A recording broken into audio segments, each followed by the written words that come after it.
The Utopian Seed Project presents Southeast Seed.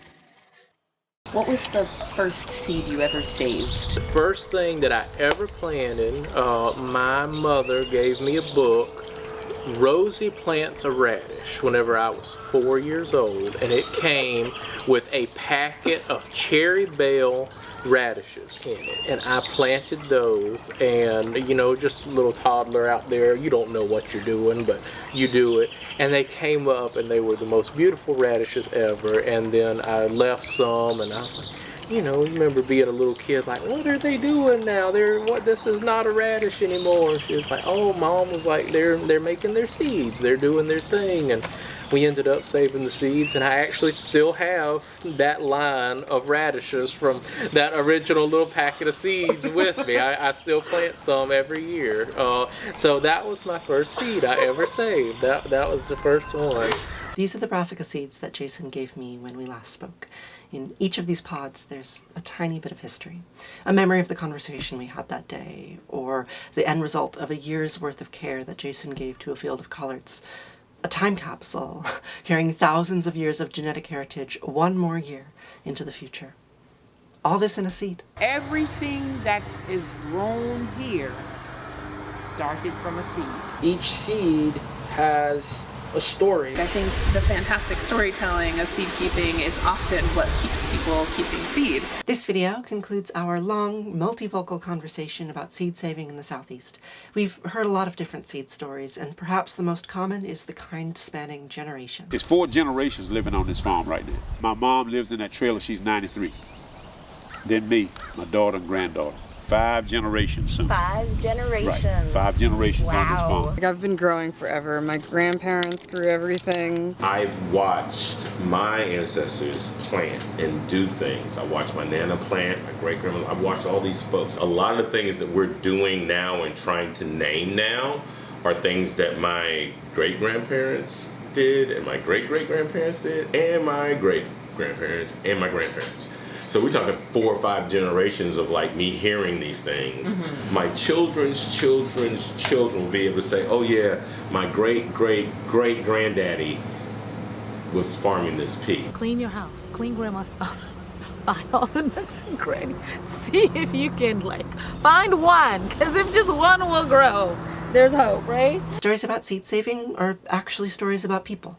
From our earliest recorded history until now and beyond, our lineage has been tied to the lineage of our seeds. But it's funny because no matter where you're from or what culture you're from, you don't have to go back that many generations to find a farmer in the family. Yeah. All of us have a farming legacy. Like millennia of farming mothers before me saved those so that our children would know these seeds. I think we do ourselves all some justice by just growing our history, you know? So it doesn't matter where you're from or whatever, just grow what's in your DNA. I tell people that all the time. People need to connect with their heritage with regards to food, because that's how you sell it. I think to most people it might not be immediately obvious why having a cultural connection to your food would make it easier to sell, but this was universally understood by the farmers we spoke with. When the growers for whom they're the most important crops are stewarding them, they know what to look for in selection. Mm-hmm. You know, they're like, you know how to select for the right flavor, the right color, the right taste, the right smell, and how to cook with them and how to use them medicinally. And so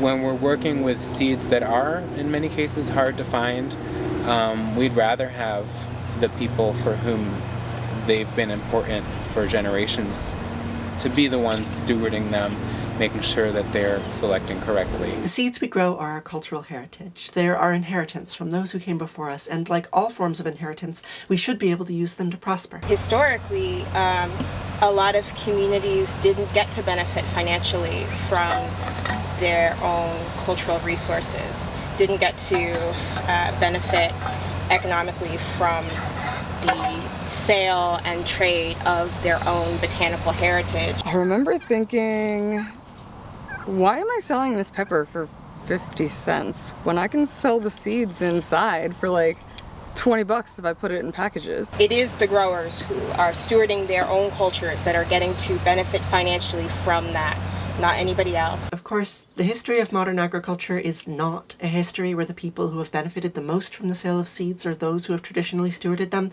especially in the Southeast.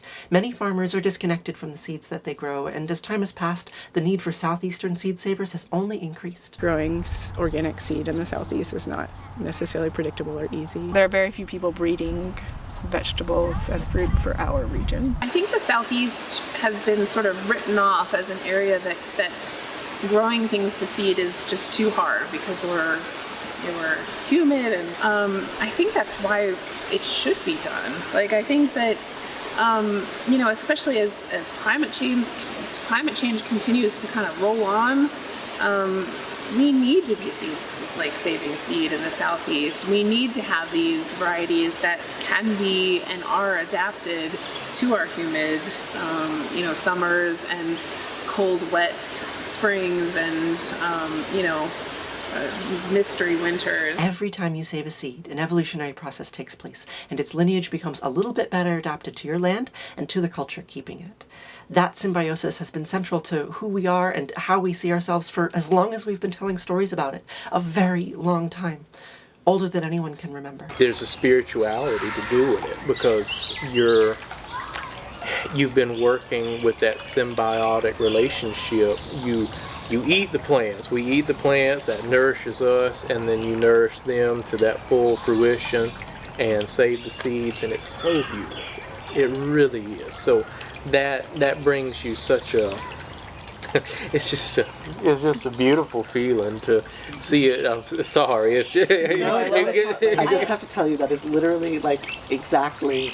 That's everything that Teresa wanted someone to do in front of a camera. That's it. And there is your triple transformation. You go from beginning to middle and end right there.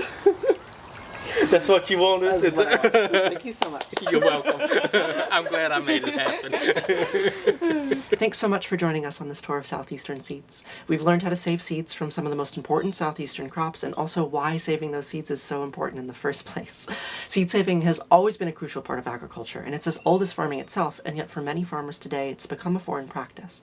But the farmers that we spoke with emphasize that not only can seed saving be reintegrated into Southeastern farming, but it's essential if we're to continue to adapt to our ever-changing world.